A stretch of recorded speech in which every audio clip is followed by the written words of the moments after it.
That's a key thing to be having a long-term career at Tesla is kind of understanding that very unique culture. What's up, YouTube? Welcome to Tesla Today. Today we're talking about the Tesla and the leadership bench.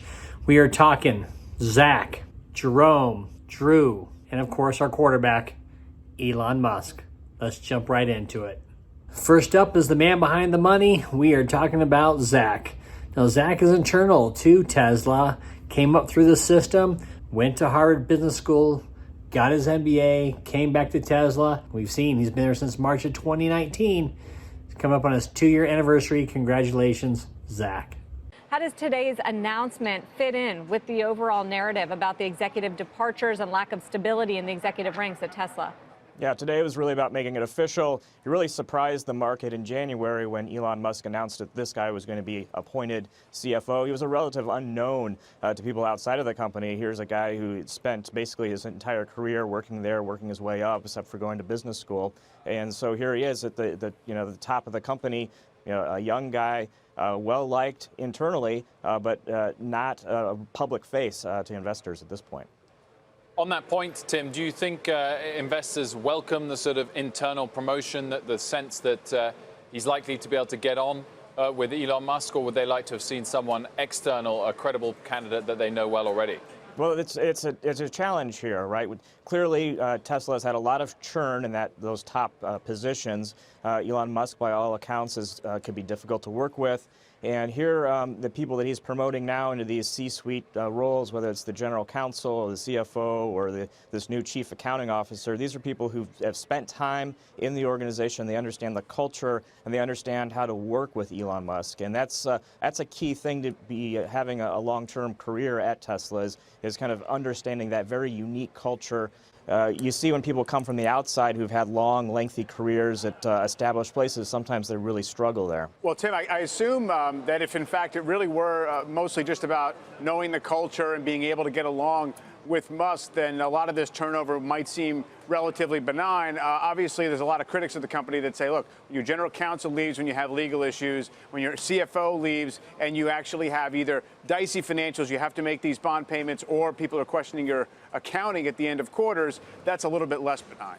It raises questions, no doubt, and that is adding to the drama surrounding the company. And you have no doubt that they want to stop that churn because it just continues to raise more and more questions at a time when they're really trying to focus on ramping up production of the Model 3 and continually getting that vehicle out and cutting the costs. They've got different dramas on different days.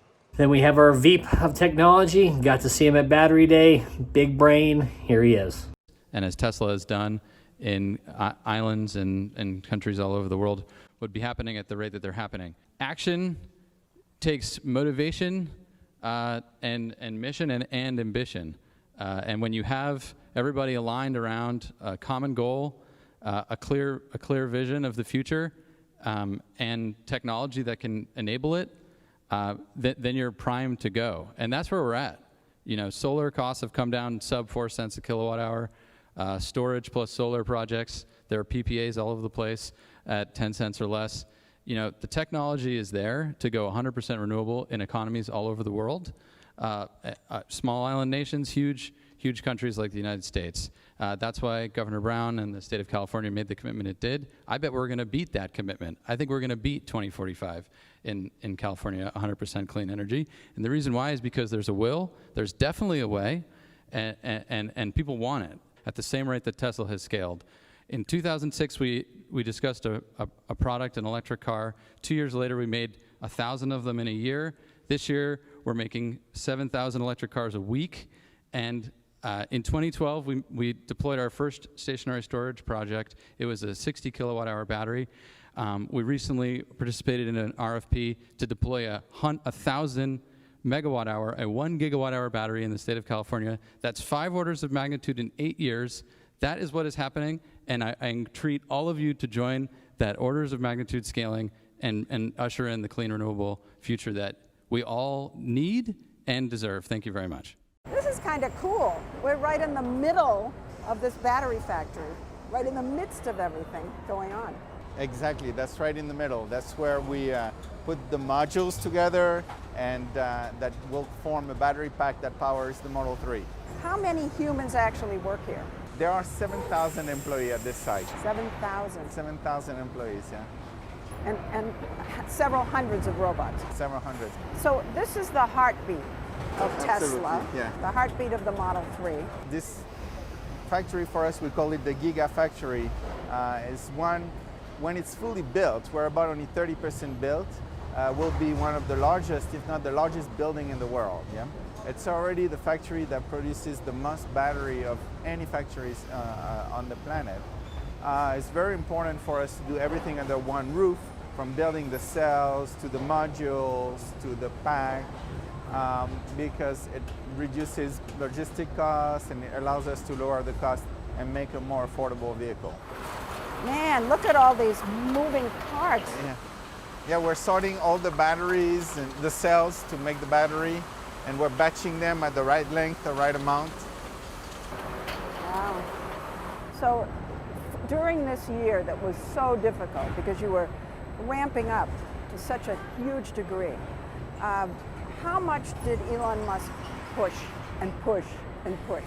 He pushed a lot. It's not only him. I did too, and everybody, all the teams pushed very hard. Yeah, spending very long hours here, some all-nighters. You know, I did not sleep in the factory. You did not. I did not. But Elon did sleep here, even on the roof. Yeah, so Slept on the roof. he slept on the roof. Yeah, Wow. So this it's year. a beautiful scenery. Yeah, it gets a little cold at night. Well, did Elon come here to be a cheerleader? You know, to kind of juice up the energy? Well, I think Elon is a leader. At times is a cheerleader. At times he pushes you a little bit beyond your comfort zone. And I've been working with him for 8 years, very closely. And it's always at the limit of the comfort zone. And this is what it takes. You know, what we're trying to do is very difficult, and it's not going to happen just by cruising. You know, there's a lot of innovation, a lot of technology, and we're doing this to make the vehicle less expensive, so that more people can afford them, and more people can drive electric. We'll save the best for last. Here's Elon. Yeah, I mean, it was just basically, they just said, well, you're basically a bunch of fools. Well, I mean, generally they sort of say like, well, starting a car company is crazy. You're going to lose all your money. I was like, I think I probably will lose all my money. I agree. Mm. It wasn't like I thought it would be successful. I thought we had maybe a 10% chance of success. Mm. So then people would say, it's going to fail and you're going to lose everything. I was like, yeah, probably true. Yeah. What else is new?